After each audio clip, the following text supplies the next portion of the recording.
नमस्कार दोस्तों, जय जोहार। मैं कौशल तिवारी और बिहनिया संध्या में आपका स्वागत है। यह एक अनार 100 बीमार की कहावत नहीं है, यह तो सीधे सीधे किसे मलाई मिलेगा ये वो बात है। हम बात कर रहे हैं छत्तीसगढ़ की, जहां विधानसभा चुनाव में भारतीय जनता पार्टी की सत्ता में वापसी हुई। विष्णुदेव साय मुख्यमंत्री बनाए गए तो विजय शर्मा और अरुण साव को उप मुख्यमंत्री बनाए गए। मंत्रिमंडल का गठन भी हो गया, लेकिन एक पद खाली रखा गया था। और जो दूसरे मंत्री बनाए गए थे, शिक्षा मंत्री बृजमोहन अग्रवाल, उन्हें किनारे करने के लिए लोकसभा का चुनाव लड़ाया गया और कहा जा रहा है कि उनकी जीत तय है भाजपा की नजर में, और 2 मंत्री पद खाली हो जाएंगे। तब क्या जो डॉक्टर रमन सिंह की सरकार के समय मलाईदार पदों में थे, क्या उनकी नजर इन खाली 2 मंत्री पद पर है या फिर नए चेहरे आएंगे? यह चर्चा का विषय है, और चर्चा का तो विषय कई तरह का है, लेकिन कहा जा रहा है कि पुराने लोग जो 15 साल डॉक्टर रमन सिंह की सरकार के दौरान मंत्री रहे और उन पर कई तरह के आरोप भी लगे हैं, वही लोग अभी सबसे पहले मंत्री बनने के लिए कवायद कर रहे हैं। कहा जा रहा है कुछ लोग अपनी पहुंच का फायदा उठाने की कोशिश में लगे हैं, तो कुछ लोग पैसा तक फेंकने को तैयार है। जोड़ तोड़ भी चल रही है, लेकिन छत्तीसगढ़ में मंत्री किसे बनाना है? दरअसल 11 लोकसभा क्षेत्रों में से 9 लोकसभा क्षेत्र से एक मंत्री, 2 लोकसभा क्षेत्र बचा है, एक महासमुंद जहां की 4 सीटें भारतीय जनता पार्टी ने जीती है, और कहा जा रहा है कि वहां से 2 लोग दावेदार हैं और दोनों ही पैसे और पहुंच के दम पर मंत्री बन जाना चाहते हैं। उसमें से एक है महासमुंद शहर के विधायक योगी, और दूसरे हैं बसना के विधायक संपत अग्रवाल।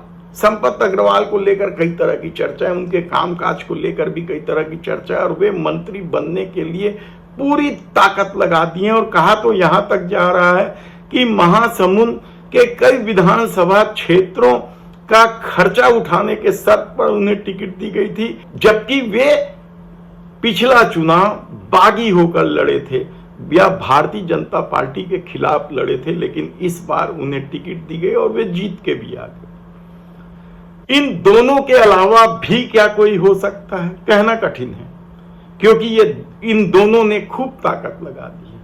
तब एक क्षेत्र और बचता है जहां से कोई मंत्री नहीं, वह है कांकेर लोकसभा क्षेत्र, जहां से भारतीय जनता पार्टी के 3 विधायक जीत के आए हैं। उसमें से एक विधायक को लेकर कहा जा रहा है कि उन्होंने पूरी ताकत लगा दी है, और ये वही विधायक है जो रमन सरकार में वन मंत्री के पद पर रहते हुए बेहद विवादास्पद रहे। भारतीय जनता पार्टी के प्रदेश का कमान भी संभाल चुके हैं।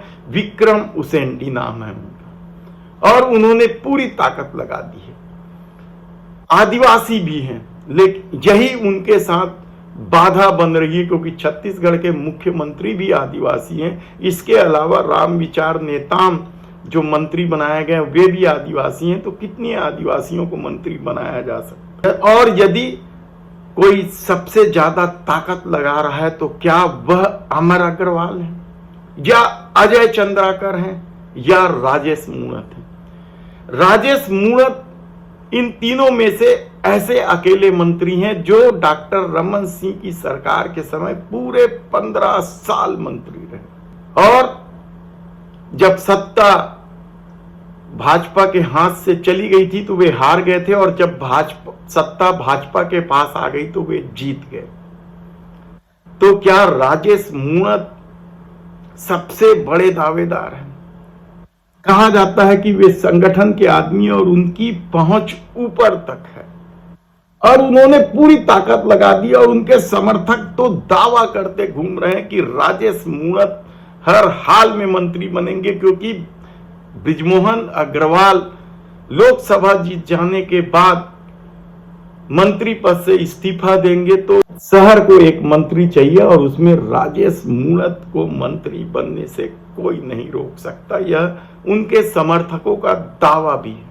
तब अजय चंद्राकर की अपनी ठसक है। कई बार वे अपनी भाषा को लेकर विवादों में भी रहे हैं, लेकिन भाजपा के संगठन से भी जुड़े हैं तो बृजमोहन अग्रवाल के करीबी भी हैं। कहा जाता है कि उन्होंने भी पूरी ताकत लगा दी है, और वह ताकत क्या है? साम दाम दंड भेद सब तरह की नीति अपनाई जा रही है और कहा जाता है कि अजय चंद्राकर इसमें माहिर भी। तब अमर अग्रवाल क्या मंत्री बनने से चूक जाएंगे? क्योंकि अमर अग्रवाल की पृष्ठभूमि बहुत मजबूत है। जिन्होंने छत्तीसगढ़ में भाजपा को खड़ा किया, लखीराम अग्रवाल उनके पुत्र हैं। वे रमन सरकार में कई महत्वपूर्ण पदों पर मंत्री भी रहे हुए, और कहा जाता है कि वे चुपचाप तरीके से अपनी पहुंच को लेकर आश्वस्त भी हैं कि वे मंत्री बन जाएंगे। पैसा खर्चा वे कर रहे हैं नहीं कर रहे हैं एक अलग मसला हो सकता है, क्योंकि अमर अग्रवाल के पास पैसों की कोई कमी नहीं। तब एक अनार 100 बीमार की बात कहां आई?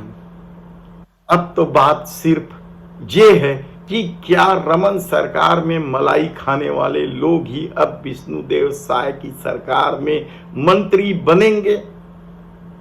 देखना होगा, क्योंकि 4 जून को परिणाम है और उसके बाद ही मंत्रिमंडल का गठन होना है। तब देखना होगा कि 1 पद खाली होगा कि 2 पद, क्योंकि रायपुर लोकसभा चुनाव अचानक आखिरी दिनों में संघर्षपूर्ण स्थिति में हो गई। तो ऐसे में यदि बृजमोहन अग्रवाल चुनाव हार जाते हैं, जिसकी संभावना कम बताई जा रही है, तब इन साम दाम दंड भेद का खेल खेलने वालों में से कौन मंत्री बनेगा देखना होगा।